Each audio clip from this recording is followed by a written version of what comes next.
Swine Flu 2009 outbreak. What is the H1N1 swine flu? It's a type A influenza virus that affects pigs. It can pass to humans through contact or air contamination. And human swine flu symptoms include fever, nausea, and sore throat.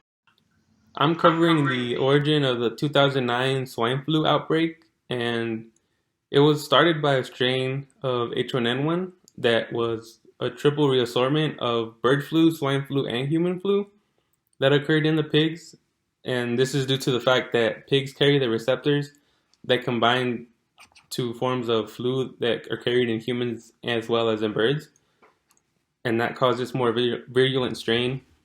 And in 2008 is when human to human transmission was started, somewhere around September. And it was the most close hypothesis is that it emerged from a pig to a human in Asia, and a human inadvertently traveled to North America and brought it back.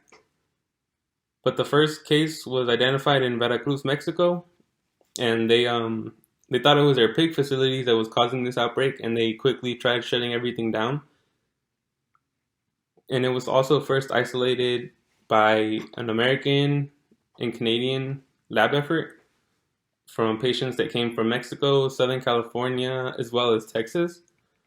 And I thought it was interesting that this was the first time the World Health Organization declared a public health emergency of international concern, and they got involved in the transmission and tracking of this disease. Hello everyone, my name is Juliana Montella, and I'll be explaining the transmission of the swine flu to you guys.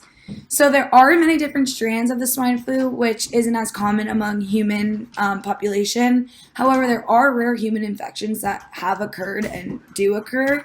But among the swine flu, it is transmitted through close contact or contaminated objects that do find its way to an uninfected pig. If an infected pig touches an object or sneezes on an object or contaminates an object, and it can find its way to a uninfected pig that will then infect the pig, and the cycle can keep going on and on and on.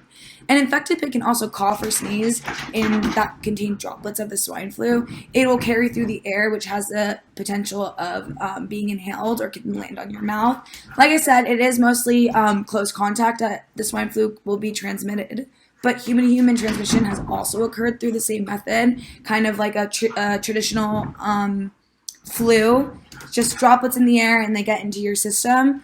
I hope this helps everyone understand the transmission of the swine flu a little bit better, and hope you guys all have a great day.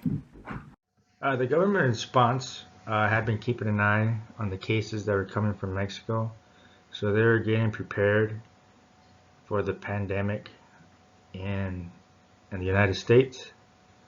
During that time, the Obama administration was coordinating leadership with the U.S. Centers for Disease and Control, Department of Health and Human Services, and the Department of Homeland Security.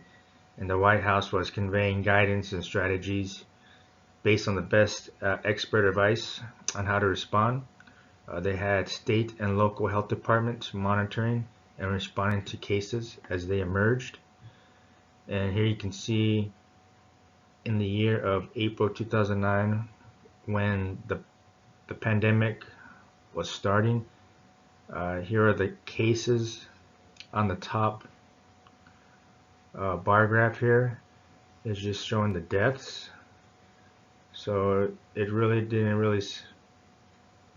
really too specific as far as who was susceptible, 18 to 64 years old, but that was pretty broad. And on the bottom is just cases in the U.S. reported,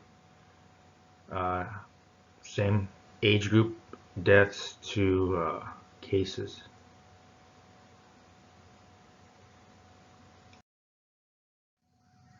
The medical response was fairly quick to finding a vaccine for the swine flu, because there is a national immunization program, and it provides national leadership for the planning, coordination, and conduct of federal, state, and local immunization activities. And within this program, there are different branches that specify on different topics as far as producing vaccines for like bacteria, Uh, there is there's a viral vaccine, immunization services. So there is a program that was specific, not specific to this disease, but it was in place just in case something like this happened. And it brings us to that One Health of a reemerging uh, a virus disease because of human world trade, globalization, like we've been reading.